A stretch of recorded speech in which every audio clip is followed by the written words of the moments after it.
everyone. Welcome back to our special. This is 76ers NBA Draft Reaction brought to you by Cure Auto Insurance. Amy Fiddle back alongside Mark Jackson. And Mark, couple of picks, almost back-to-back at 50 and 53 for the Sixers. And we had to scramble with our YouTube and get some good clips of their pick at 50. But you remembered him as soon as you saw his face. Maybe not his name. It's Filip Petrusev.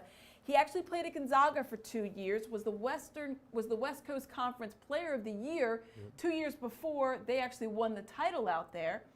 A little backstory on him. So he played at Gonzaga, very talented at Gonzaga, more like a modern day center. Loved to run the floor, wanted to work on his perimeter game. That's what he says he was recruited for. COVID hits, he has to make a decision. Gonzaga says, we want you to be more traditional big man. He says, no, that's not going to work for me. People thought he was going to be a first round, maybe early second round pick back in 2020, but we all remember what happened. There's no workouts, there's no in-person training.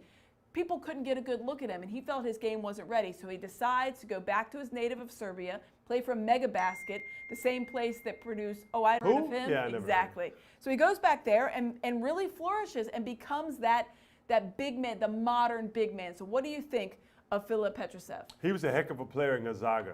And then I thought he fell off the face of earth when the season presumed. Because he wasn't there. I was Gonzaga's like, maybe, on the scene. then I was thinking he was good enough to be drafted. So, or maybe he got drafted and just somewhere buried on somebody's bench. And then I hear his name called. I said, I don't know. Then I see his picture. I said, oh, this guy? Yeah. Like, I was very surprised that he chose to go back to Europe. I mean, he was exceptional at Gonzaga. He wasn't good, ladies and gentlemen. He was a player of the year. Yeah, he was exceptional. He was been drafted then. But then COVID hit, things happened. He went back to Serbia and played and did work. Not like he went there to do a thing. He said, you know what? That's not Mega me. Basket, yeah. I don't want to be a old-fashioned center. I stand in the basket. I want to show my game, display my game, because ultimately he wants to get drafted. A la here. Exactly. So he goes back to Serbia. He plays for Mega Basket. He does well there. He develops that game, the traditional, as it is in Europe, the big man. That's what we're used to seeing. Mark knows all about those guys. Just a little bit. Yeah, exactly. You played against them. You were one of them as far as that goes. You know, those guys that they don't play with their back to the basket. They like to, almost like a Joel Embiid. They mix it up. They do. Like You're right. They can't. They have that ability. So that's something that Filip Petrusev wanted to do. He spent 2 years at Gonzaga. He thought that, listen, this isn't the best way for me to get there. And this is a guy, he's a very interesting story. I mean, he's played in Spain. He's played in Serbia. His goal since he was a little kid was to make sure that he got to the league. He wanted to play professional basketball. So everything he's done has been towards that goal. So when you think about that, maybe it's not surprising that he left Gonzaga, given the role they wanted him to fill and knowing what he was capable of. So where does he fit in for the Sixers for you? You know, it's interesting. He's a scoring big man. He's an exceptional passer, ladies and gentlemen. So he fits today's game. You can put him at the high post. You can run offense through him and to him, meaning to get him a bucket or somebody else. He's very well known, and he's mobile. He's mobile. So when I see him, when I seen that he went back to his country, I said, oh, he did work. Because he did work in college, and he did work at a high level. Gonzaga was always a top 10 team in the country. So he's a very good basketball player. What you would say, if I had to pick and choose what he would struggle with now, is pick and roll defense, like all big men would do. But I know he can shoot the ball, he can pass the ball. But to me, he's still a very good low post scorer. But I question, can he defend? But I question, can anybody defend in today's now game the way they call it? So he is obviously listed as a forward. Some list him as a center, like he was at Gonzaga. But traditionally, he's a forward. He is 6'11", so they're going to list him as that forward position. And then at 53, they take another 6'11" guy, much more traditional big man in center, and Charles Bassey, someone that you know and you've heard of quite well. Very well. Called a bunch of his games in college. He is a traditional center. He was an exceptional talent coming out of high school, going to West Kentucky. If he was able to come out of high school and get drafted, he would have been a first-round pick, guaranteed. Stayed his freshman year, had an okay season, still would have been a first-round pick. Now he's drops to the second round. Why? I don't know. That's for who to say, but we got him. It's 18 points a game, almost 12 rebounds a game, and is a prolific shot blocker. I've seen him play against some exceptional guys that end up being lottery picks, and he destroyed them all. Yeah. He's a defender, he's a rebounder, but he also can score in the box. You're looking at his stats. He played 3 years at Western Kentucky, and unfortunately in this day and age, one of the knocks and why guys fall to the second round is you're an old man when you're 20. You're 21 years old. He'll turn 21 later in October, so he'll be 21 for the season, but that is considered old because as they look at the NBA now, they think, oh, we like who you are, who can you become? And sometimes Yes. when you're 21 or 22, it's like, we already think you know, like we already know who you are. You can't change any, which is can't just improve incredible. In that 2-year span, for going from 19 to 21, you're an old man and you're old, that's it. We got your game figured out. But his stats are very good.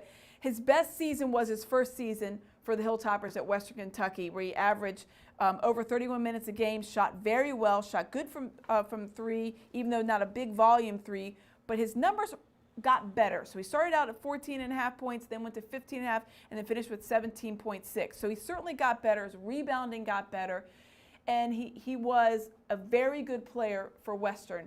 You're wondering, because he did go to school in Louisville, he's actually from Nigeria, moved over here when he was 14 years young. So this is a guy that is still very young in the basketball world. It's not like he was playing since he was 8 or 9 years old. He didn't really start playing the game until right before he got here, and then obviously he picked it up once he got here. So this guy, even though he's only 20, he really has only been playing basketball probably for the last 7 or 8 years, as opposed to a lot of guys who are 19 have been playing for 16 years. You know what I mean?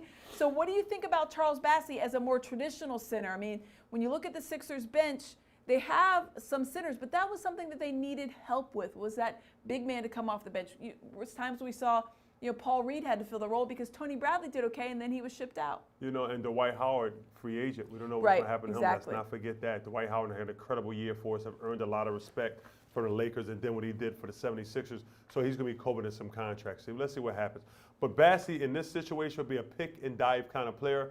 Vertical rim spacer, throw that ball up to rim, which means you have to bring help side from the weak side, which opens up the floor for your weak side shooters. That's what he is in today's game. Heck of a rebounder. He can step in and right now, Joel Embiid's out, he can step in right now and guarantee he gets you at least 10 rebounds a game in 20 minutes, because that's what he is. He's going to block at least 2 shots, because that's what he is. Can he defend the pick and roll? Can he score? Can he get up and down in transition? That's going to be the questions with Charles Bassey. Yeah, he really kind of came out very strong. Freshman of the year, defensive player of the year for Conference USA, first team All USA, Conference USA in his freshman year. So he had a problem. He did injure himself his second year, tibial plateau fracture. I got to look that up because I can't even imagine what this. Obviously, it's in your leg. So that's obviously why he only played 10 games. Plus, that season was cut short because of COVID. So even if he was able to come back, the season ended obviously early March. Then he did come back and play 28 games for Western last year. You mentioned the shot blocking. Those first couple of seasons, he was almost a shot block a game. And that's an average is something that's really good. It shows that he has not only good hops, but good instincts, because really shot blocking is about timing and instincts. That's what you need. Listen, everybody can jump out the gym, but it's about when you jump out the gym that really counts. So this is a guy, when you look at it, is he a player? When you're looking at these guys, you got Filip Petrusev, obviously you got who they took, Jaden Springer in the first round, and then now you think about Charles Bassey. Which of those guys do you think could be someone that they can rely on going forward? Is it Jaden Springer, or is it a guy like Charles Bassey who's got a little bit more potential and he's shown you maybe a need that you can fill? I think it depends on who we fill that roster with at the guard spot. Right. Springer is as of now, he's a 3-and-D type of guy, but he's young. Very young. Bassey's, Filip Petrusev, they've been around. They've been there. So one of those three. These guys are 2021. I will go with the older guy because Joel Embiid and Dwight Howard. The question mark, will Dwight be back? So my guy, Dwight will be back here because we need him. Yeah. We need him. He filled the role and he did very well in his role. But I think Springer is somebody that you got to keep an eye on because of Danny Green and Furkan's free agent status. Let's not forget that. Yeah, it'll be interesting to see what this roster looks like. There's still so much that can change on draft night and then going forward. Obviously, draft night's getting ready to wrap up here. We'll have Daryl Morey for you. You can watch that on NBCSportsPhiladelphia.com and all morning on NBC Sports Philadelphia as we bring you Sportsnet Central coming up. But it's always a big if, and that's just how it works in the NBA, right? Yeah. Are any of these guys going to be on the Sixers roster? I keep going back to Charles Bassey and Petrusev just because Tony Bradley showed those sparks. Yes, he did. They had Dwight Howard, but we know Dwight Howard can sometimes get into foul trouble, and sometimes you can't rely on him for more than 12 minutes. Not saying it's intentional, but sometimes it gets teed up every now and again too. But you're thinking this is a guy, a younger guy that can fill that Tony Bradley role, who really showed a lot of promise, and that could be something that Daryl Morey really likes. Listen, we saw a young guy like Tony Bradley fill a nice little niche for us. Give us 6, 7, 8 minutes. come off the bench and not make mistakes. And when you have a guy that's an older player, and I hesitate saying that because when you're drafted and you're 21, like apparently you're old. Yeah. But as you mentioned, they have been around. Those could be guys that contribute maybe more readily or right away. But yes, because they're a little bit, we call it battle tested. They played more games under their belt than, say, Springer. So we have more tape on them, both these gentlemen. And you know, an interesting thought about Filip, we seen him in Gonzaga, player of the year of the conference. Then he goes and plays games. That's so huge. you don't only see what you've seen 20-something games from in college, but you also go see him play against pro-level competition. So you got more answers when it comes to Filip. Yeah, I think Petrusev, that's really going to jump out to a lot of people because Mega Basket is known to produce NBA talent.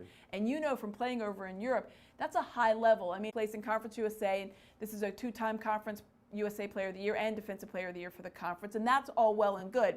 And Jaden Springer played at the SEC, which actually is a much improved basketball conference with the likes of Alabama and Auburn, of course, Kentucky, Florida, and Tennessee, exactly.